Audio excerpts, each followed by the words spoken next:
औज़ुबिल्लाहिमिनश्शैतानिर्रजीम बिस्मिल्लाहिर्रहमानिर्रहीम अस्सलाम वालेकुम वरहमतुल्लाहि वबरकातुहू। आज मैं आपको बता रही हूँ निहायत हैरत अंगेज़ मालूमात जो जादू से मुतल्लिक है। बालों, मट्टी और बर्फ़ पर भी जादू किया जाता है और ये जादू कैसे और क्यों किया जाता है वो मालूमात इस वीडियो में मौजूद है। आप में से बेशतर लोगों ने जादू टोना और जन्नात के बारे में बहुत कुछ सुन भी रखा होगा और पढ़ा भी होगा, और हर किसी ने अपने बारे में जो भी उनके साथ हुआ वो तजर्बात शेयर भी किए होंगे। इस हवाले से तारीख़ और इस्लामी गैर इस्लामी कुतुब के हवाला जात भी मौजूद हैं। जादू बरहक़ रसूलुल्लाह सल्लल्लाहु अलैहि वसल्लम पर भी किया गया और फिर मौज़ूतीन के ज़रिए उस जादू का तोड़ भी रखा गया। याद रहे कि जब से खालिक़े कायनात ने ये दुनिया तख्लीक फरमाई है उस वक्त से दो निज़ाम एक दूसरे के मुतवाज़ी चल रहे हैं, एक मादी यानी ज़ाहिरी निज़ाम और दूसरा रूहानी यानी मख्फी निज़ाम। जिस तरह मादी निज़ाम के कुछ असूल व ज़वाबित तय कर दिए गए हैं, इस तरह रूहानी निज़ाम के असूल व ज़वाबित भी तय हैं। सिफ़्ल इल्म यानी जादू के मुकाबले में रूहानी इल्म अता किया गया ताकि किसी भी सिफ़्ल इल्म के असरात बद का रूहानी इल्म के ज़रिए सद्देबाब किया जा सके। जादू की कुल 4 अक़साम है जो लोगों पर किया जाता है।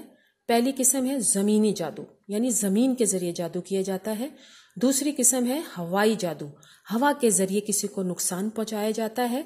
तीसरी किस्म है आबी जादू यानी पानी के ज़रिए, और चौथी किस्म है जादू बज़रिए खुराक। किसी भी मीठी चीज़ जैसे बर्फ़ी, चीनी और गुड़ के ज़रिए ये जादू किया जा सकता है। रसूलुल्लाह सल्लल्लाहु अलैहि वसल्लम पे जो जादू किया गया था वो ज़मीनी जादू था। जब आप सल्लल्लाहु अलैहि वसल्लम के जादू के असरात बद हुए तो अल्लाह ताला ने कुरान हकीम की 2 सूरतें सूरह फलक और सूरह नास हज़रत जिब्राइल अलैहिस्सलाम को देकर ज़मीन पे भेजा, जिनकी बरकत से जादू के असरात बद का खात्मा हो गया।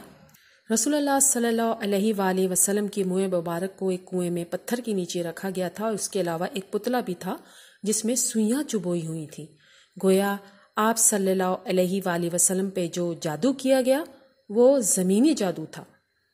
अब हम ये देखेंगे कि ज़मीनी जादू क्या है और ये क्यों किया जाता है। ज़मीनी जादू ज़मीनी में कोई पुतला वगैरह बनाकर उसे सुइयां लगाकर सिफली उलूम पढ़ने के बाद ज़मीन में दफन कर दिया जाता है।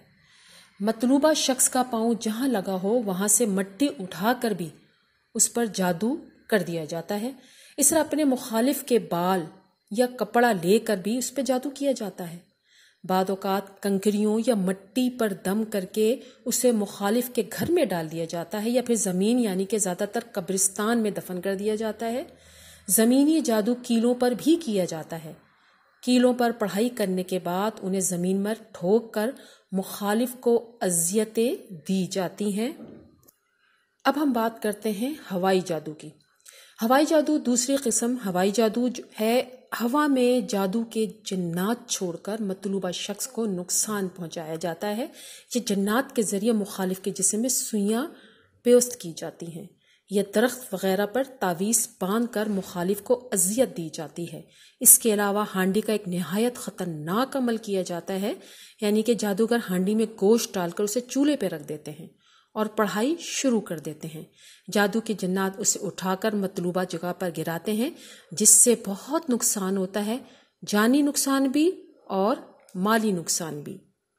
एक अमल जानवरों के खून के ज़रिए भी किया जाता है, जैसे काला मुर्ग हो या काला बकरा ज़िबा करके उसके खून पर जादूगर पढ़ाई करते हैं और शयातीन जन्नात और इस खून के मतलूबा शख्स या मतलूबा जगह पर छींटे मारते हैं, जिससे काफ़ी नुकसान होता है।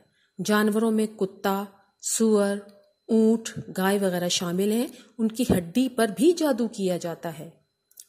सिफली उलूम पढ़ने के बाद या तो हड्डी घर में डाल दी जाती है मुखालिफ के, या फिर ज़मीन में बिलखुसूस कब्रिस्तान या किसी वीरान जगह पर दफन कर दी जाती है। एक बहुत बड़ा जुल्म जो जादूगर करते हैं कि जो बच्चा सांस लिए बगैर मर जाए या मुर्दा पैदा हुआ हो, 1 माह के बाद उसके जिस्म के कूल्हे की हड्डी कब्र खोल कर اسے نکال لیتے ہیں۔ اس پر بہت سخت جادو ہوتا ہے۔ یہ ہڈی بھی گھر میں ڈال دی جاتی ہے، قبرستان یا ویران جگہ میں مخالف کی بربادی کے لیے دفن کر دی جاتی ہے۔ اس کے علاوہ دیا جلا کر، ہرمل کی دھونی دے کر بذریعہ ہوا جادو کے اثرات مطلوبہ شخص تک پہنچائے جاتے ہیں اور یہ اثرات جنات لے کر جاتے ہیں۔ اب ہم بات کریں گے آبی جادو کی۔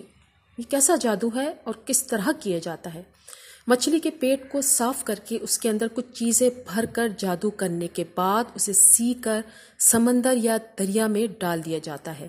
اس کے علاوہ تالے پر جادو کر کے اسے لاک کرنے کے بعد دریا یا سمندر میں ڈال دیا جاتا ہے۔ اس طرح کچھ اور چیزیں جیسے کالا مسور، ہرمل، ہڈی وغیرہ پر جادو کر کے اسے بھی پانی میں ڈال دیا جاتا ہے اور مخالف کو نقصان پہنچایا جاتا ہے۔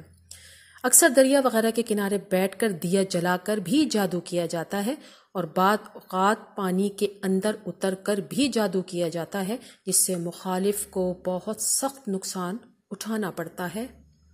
اب بات کریں گے کہ خوراک کے ذریعے کیسے جادو کیا جاتا ہے۔ یہ بڑا آسان جادو ہے اور لوگوں کو کھلا پلا دیا جاتا ہے۔ جادو بذریعہ خوراک ایک قسم جادو کی بذریعہ خوراک ہے، یعنی کہ برفی، گڑ، چینی یا کسی بھی میٹھی چیز پر دم کر کے مطلوبہ شخص کو کھلا دی جاتی ہیں۔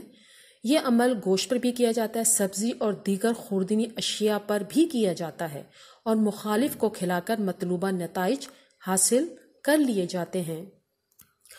علماء نے حدیث کی روشنی میں لکھا ہے کہ قرب قیامت میں جنات شیاطین انسانوں کے بارے میں کیے گئے عہد و پیمان توڑ ڈالیں گے اور زمین سفلی علوم سے بھر جائے گی۔ جنات سرکش ہو جائیں گے اور ان کی شرارتیں عروج پر ہوں گی۔ ان سب کے توڑ کے لیے اللہ تعالیٰ نے امت محمدیہ کو قرآن کا علم عطا فرمایا ہے۔ جو مسنون اذکار رسول اللہ صلی اللہ علیہ وآلہ وسلم ادا فرمایا کرتے تھے، وہ مسنون اذکار ہمیں بھی دن اور رات میں پڑھنے چاہیے تاکہ ہم اس قسم کی آفات سے بچ سکیں۔ اللہ تعالیٰ سے دعا ہے کہ ایسے لوگوں کو ہدایت عطا فرمائے جو لوگوں کی زندگیاں تباہ کر دیتے ہیں۔ امید کرتی ہوں یہ معلوماتی اور حیرت انگیز معلوماتی ویڈیو آپ کو پسند آئی ہوگی۔ اگر ویڈیو آپ کو اچھی لگی تو اپنے کمنٹ سے مجھے ضرور آگاہ کیجیے۔ انشاءاللہ تعالیٰ ایک نئی ویڈیو کے ساتھ پھر حاضر ہوں گی۔ اس وقت تک کے لیے اللہ حافظ۔